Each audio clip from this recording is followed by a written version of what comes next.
What's the most repulsive thing someone has done on a date with you? I met a guy on Tinder who seemed nice and fairly attractive at first. My first impression was that he seemed a little vanilla. He didn't drink or smoke, and wanted to be a meteorologist. He was super close with his grandfather, gentlemanly and family-oriented. All green flags so far. We ended up going to Starbucks and talked for a couple hours. It was nice, so I set up another date. We went for ice cream this time and again talked for a while. We were sitting outside talking about physical attractions. I mentioned how men are attracted to prominent parts in women, while girls tend to gravitate towards odd features like calves and such. All of a sudden, he gets really weird and says I don't know if I should tell you this. So of course I prod him until he tells me. This ends up being my tragic mistake. First, he confesses to having a foot fetish. Whatever. That's not super strange. Then he asked if I have ever heard of a crush fetish. He tells me not to Google it because it'll freak me out.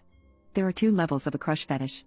Level 1 involves becoming aroused watching someone crush invertebrate animals under their feet, like bugs. Level 2 involves watching someone crush vertebrate animals like bunnies or kittens. WTF. Excuse me? Instantly, something he'd said on our previous date popped into my head. We had a conversation on the first date about how I had been getting a lot more bugs in my room that summer and so I'd been squishing bugs all day. I brought up this conversation from the last date and he confessed that it really got him going. Trying not to throw up, I smiled and continued on. What kind of shoes do you typically wear? Oh, well right now I have my moccasins on. Do you mind if I smell them? I'd love nothing more than to smell some sweaty moccasins. That was it. At that point, I was starting to plan my escape in my head when I felt something touch my ankle. I hadn't noticed that today he came to our date with sandals. Well, now they were off and he was playing footsies with me and trying to get his big toe into my sock. Now I'm not sure if this was his attempt at seducing me, but I got up and walked straight out the door.